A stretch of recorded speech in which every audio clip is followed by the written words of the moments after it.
Today's guest is Year of October, a hard-hitting band from Nashville. Year of October has been making a name for themselves in their local scene with their impactful and energetic sound. Welcome, Year of October. How's it going, Thanks guys? for Good. How are you doing? Doing so well. So yeah, let's start you guys back at the beginning. Where were you both born and raised, and how did music first come into your lives?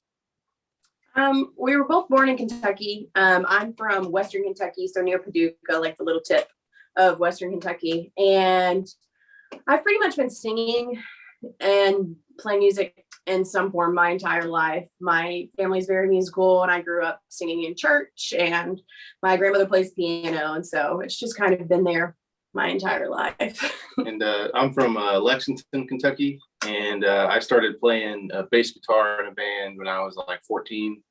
But yeah, I started playing bass, and I joined a band pretty quickly. Started a band with my friends, and I've been playing bass in bands, and then later on with guitar in bands ever since. Wow, that's so cool. What were some of the influences you listened to growing up for both of you? Mine was a lot of old soul sort of stuff, like Etta James, Aretha Franklin, Billie Holiday, and I forgot someone, but then like Nora Jones and Amy Winehouse. It was really all that sort of stuff when I was growing up. And then as I got older, I really got into like the AAS and the Dead Weather and Arctic Monkeys and stuff. Yeah, for me, I grew up like classic rock, like Led Zeppelin's probably my favorite band, Beatles, Pink Floyd. And then in high school, I really got into a lot of punk music.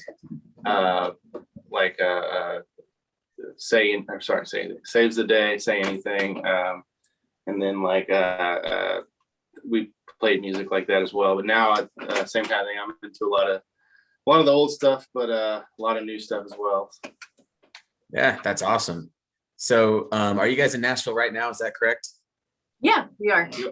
So what took you guys both to Nashville? Did you meet in Nashville, or did you meet before, since you're both in Kentucky? How'd that go? We met when we were in college up at the University of Kentucky, and we started dating. We're married now, but we started dating in college back in '08. And then we started the band in 2010 and got married and moved down to Nashville in 2011. Awesome. That's so cool. Was the music playing a big factor, like when you met? Like, is that something that helped you guys hit off, or how was that in the beginning? We actually dated for about a year before we played music together. We both were playing music and other things, and we both knew that we were really talented, but like it was one of those things where when you start a band and you start playing music together, it can get kind of more complicated. So we wanted to it was kind of like unsaid too. We didn't really talk about it, but we just like focused on the relationship, and then eventually started playing music together. Yeah, that's awesome. So what was the music scene like in Kentucky?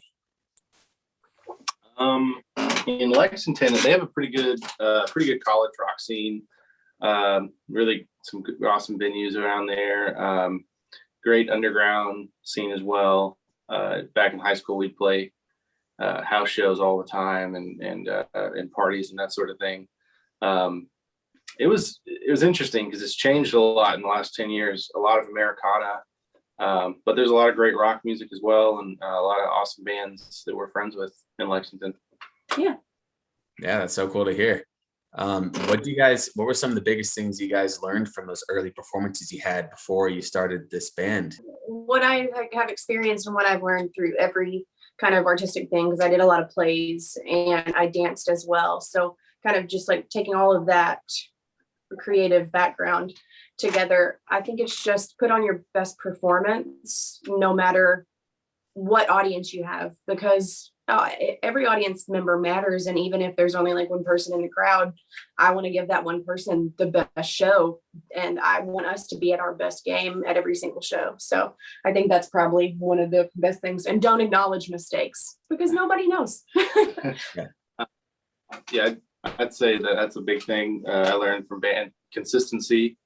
I probably played in over 10 bands over the years, and each band I've been in would be a lot different. I learned a lot about just chemistry that I wanted in my own band, and how we wanted to write music. So it's something that I'm always learning, and something we're always like figuring out, because it's a constant, it's a fluid thing.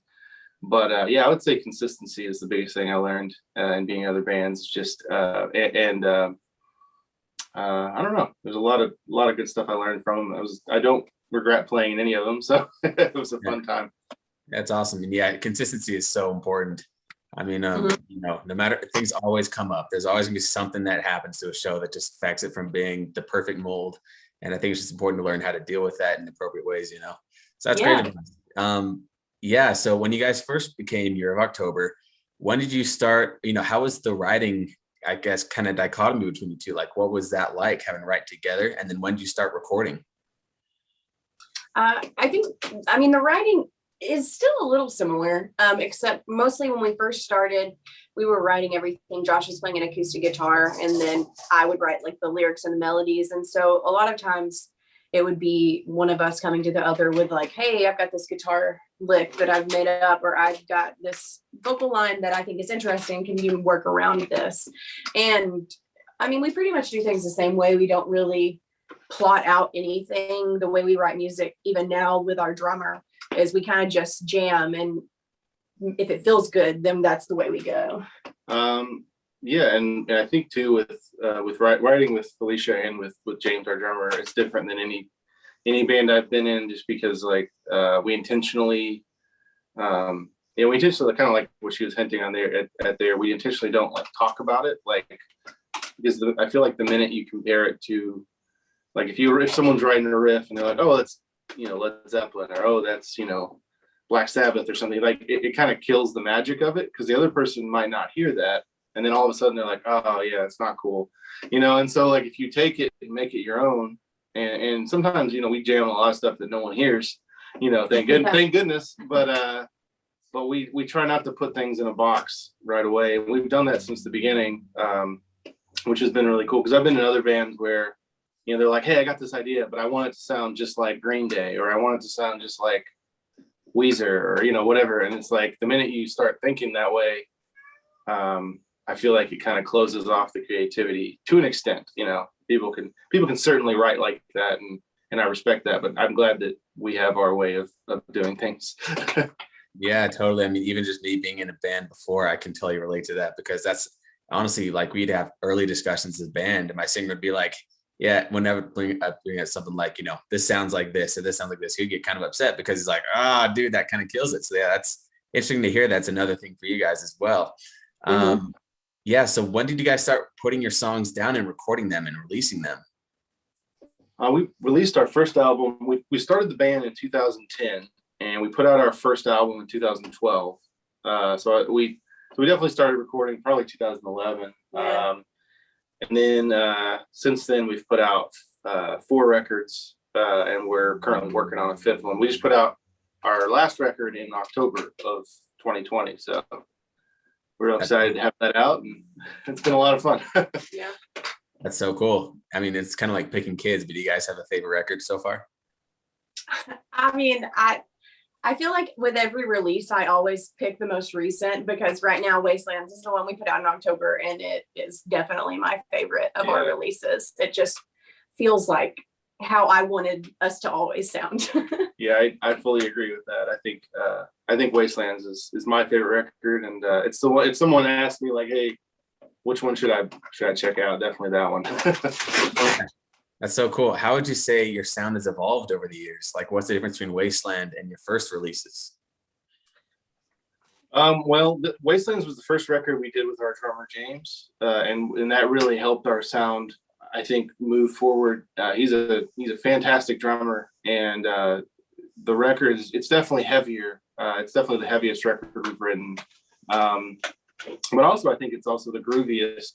Like it just grooves, but it's like. And he's a big part of that sound. I would say that it's definitely gotten some darker sonically, I would say, and then also lyrically. I think with every album, though, you could tell that it was growing to that, because like our first album, Stories, it's just we didn't have a set drummer. we were figuring things out. You can tell we're still kind of figuring out what we're doing. And it has some good songs, but it's definitely not where we wanted to sound musically. And then you move on to Golden Days, and we're getting there. It's a little more fuzzy, and it's got the soulful underlying. And then Trouble Comes is like definitely darker and heavier themed. And then Wastelands is kind of like where we always wanted to make it to. Yeah. Interesting. Yeah, that's a great answer. So you guys were in Lexington for a while. What made you guys want to make the move to Nashville? What kind of affected that and the story that led up to that?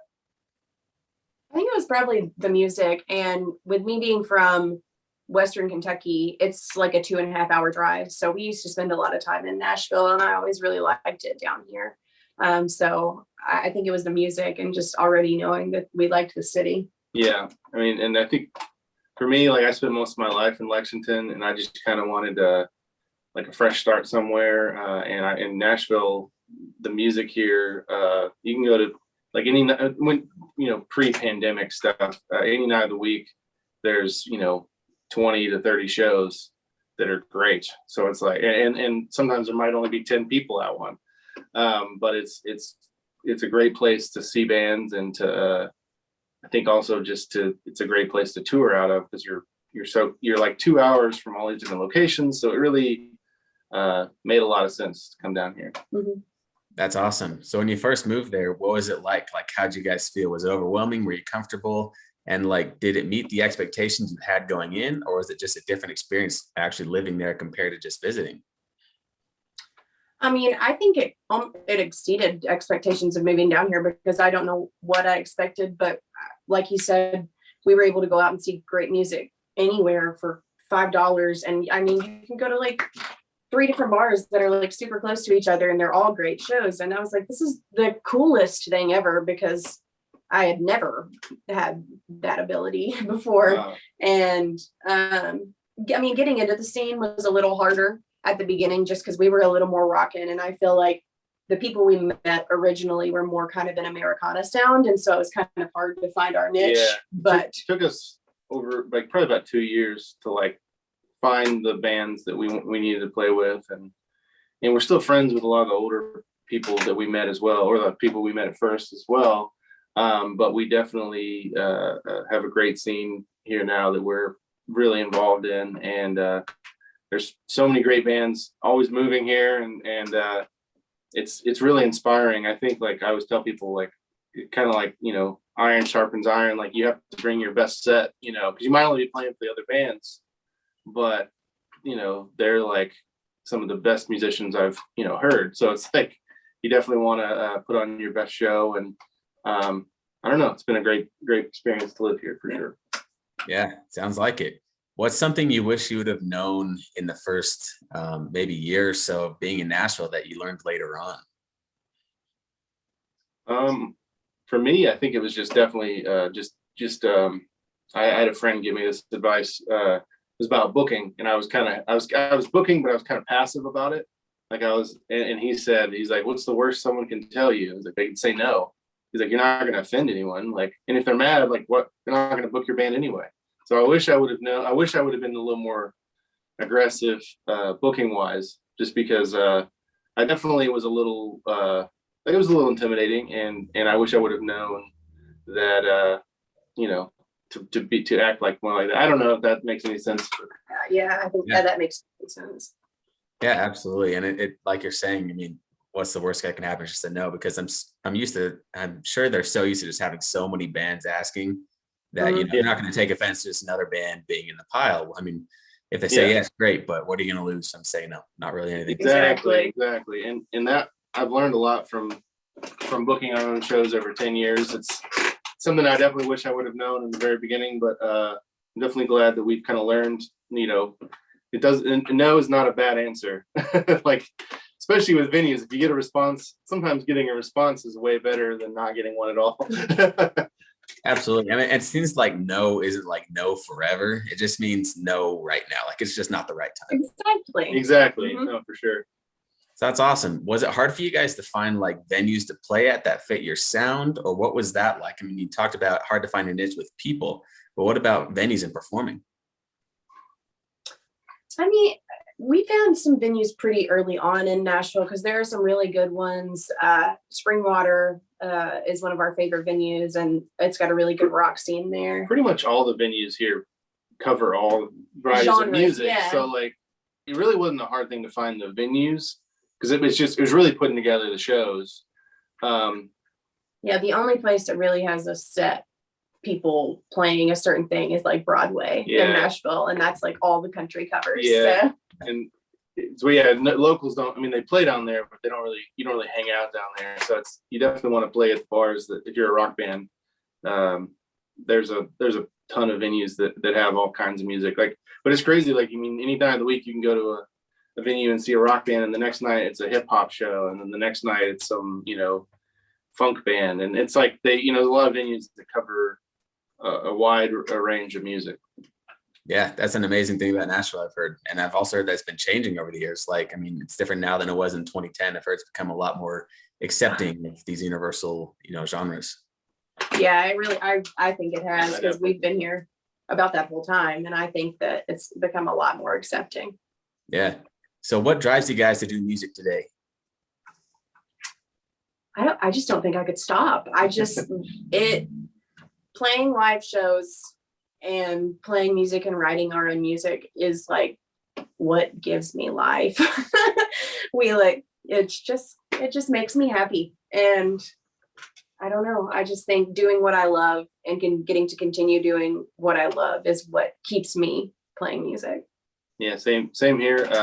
Like, I actually told somebody this not too long ago. They asked like who your audience was for making your records, and I always say it's myself first. Like, I want to sell the records and I want the records to connect with people. But if I don't like the record, I'm not going to be as inspired to work on it. So it's like, music to me is very personal. Like, I want to make music for other people, but I also I want to make it for me first. And that sounds slightly selfish, but at the same time, I feel like when I'm doing that, I put everything I have into that. And I don't know, I'm proud of our work. And yeah, it's weird. I think I've gotten, rather than like wanting to play music less, I want to play it more now as I've gotten older. Especially with the pandemic, I definitely feel like I mean, even just going to local shows and not always playing, I definitely not going to take that for granted, to have that ability to just go see other bands. And because I definitely think in Nashville you get a little spoiled. Like, you can go see so many bands, and I hope that people will learn from the pandemic and things like that. Yeah, absolutely. And I think they will. I like what you're saying too about playing music for yourself. That's something I've heard some artists talk about. And it's like, you can't appease everybody else. If you're trying to always appease them, you're just going to keep falling short. So, I mean, you got to start for yourself, and that's how the longevity kicks in. So, yeah, I like that a lot. What are you guys excited for? It's coming up. I mean, we're working on another record right now, and I'm super excited for all of that stuff. This is some of my favorite stuff that we've ever written. It's just really fun, and I like it a lot. And then shows are coming back, so I had a little cry moment earlier today, because I was like, oh my God, we're gonna play shows soon. And I miss that so much.